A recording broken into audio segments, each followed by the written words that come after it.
Good afternoon, viewers again. The topic we're talking about is very hot here in South Australia in regards to a right to take water levy on our farms if you've got a water licence, whether you use it or not. I'm very privileged today to have the Honourable Robert Brokenshire from Family First, the Legislative Council. That's the upper house here in South Australia, which keeps the lower house honest. Robert, thanks very much for coming along. Thank you for having me, Peter. Robert, in 2012 you put some amendments up in regard to the Natural Resource Management Act of 2004. Could you just let our viewers know what that was about?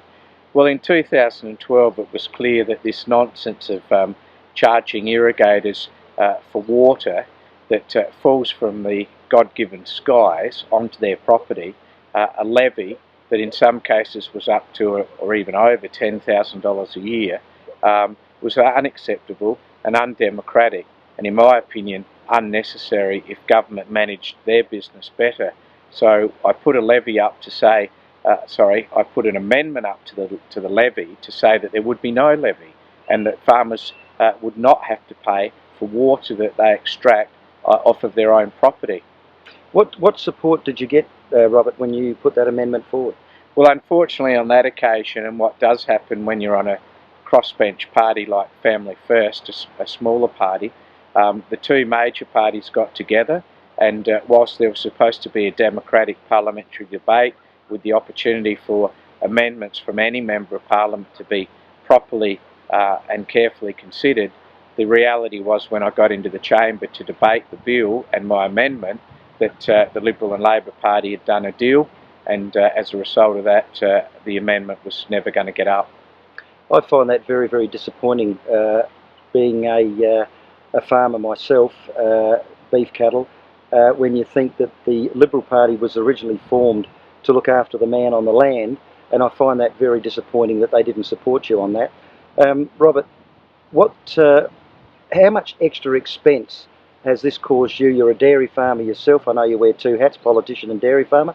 How much extra expense has this caused you? Well, you know, I declare my interest, which I have to do as a Member of Parliament, but my family are farmers and I'm proud of that. But I'm also a Member of Parliament, and there is a personal family interest there, but I'm listening to my constituency who don't want to have to pay for water levy. From my own personal family's point of view, it's the new account for the first time ever will be several $1,000s a year. That's incredible. So what do you plan in the near future? Have you got any amendments coming up in Parliament? Peter, I have. Yep. It's a good question, and I'm going to have another go. Fantastic. And the reason is that FLAG, farmers generally, some of the primary producer peak bodies within the state are now saying that this is wrong, and now that it's going more broad with this levy, people are waking up. So I have to represent the whole of South Australia. I would not accept a water levy for some regions and not others. That Fantastic. Would be absolutely wrong. But I'm putting another amendment up this spring to say that there should be no Part B of the Natural Resources Management Act, which at the moment legally allows a government to charge irrigators a water levy. And what particularly has infuriated many farmers, and I agree with them as a legislator, is that we now have discovered through a document put out by the department that they're going to take millions of dollars of that water levy, millions of dollars of it, and they're going to actually put that into running the bureaucracy of the department, which is totally unacceptable. In other words, millions of dollars that the farmers are paying will not only be a major impost on those farmers, but it's not going to improve the availability, sustainability or quality of their water. Exactly right, and the thing we hear at the moment is all about agriculture. You know, how agriculture's doing well because of the rains we're getting at the moment with crops and all the rest of it. But we haven't got the seed in the silos yet. We've got a long way to go. And if this government, if this Labor government is sincere and serious about agriculture, get rid of this impost, this right to take water levy, whether we use it or not. And I think the scary part with that is if it's not paid within a certain time, interest is added, not paid within 3 years, for our viewers to know, seize our properties. That's where we're heading in this country, and it's absolutely disgraceful. But Robert, would you like to just finish off with something and just let our viewers no, because the farmers of South Australia really do appreciate what you're putting forward.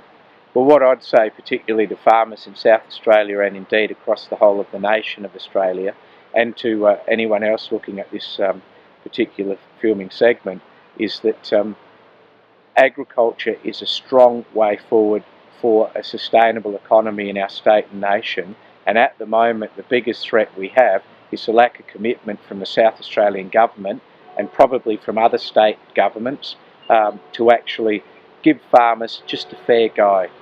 We can generate, as agriculturalists, a huge economy, a value-added economy with lots of jobs. In South Australia, we have had a 7% compounded growth in jobs in one area only in this state at a time when we have the highest unemployment in Australia, and guess what? That's agriculture. But leave the farmers alone, let them get on with the job, but at the moment the imposts, the taxes, the charges and all the other issues that are confronting farmers are restricting them from growing their businesses. Couldn't agree more, and the biggest problem we've got is the Natural Resource Management Board that is forcing this on us farmers, the mum and dad farmers. So I'd just like to thank you very much, Robert. Thank you, Peter. All the best, and we'll support you. Thank you, Peter. And if your viewers could really consider what you're doing here, and I would appeal to them to contact their local members and say, give the farmers a fair go, not the way it's occurring at the moment. Just before we do go, you know, you have a look at other countries and farmers get subsidised, we're getting pulverised, and that has to stop. It really does. And you know, we can certainly help pay off this debt in this country if we're allowed to farm. So thanks again, Robert.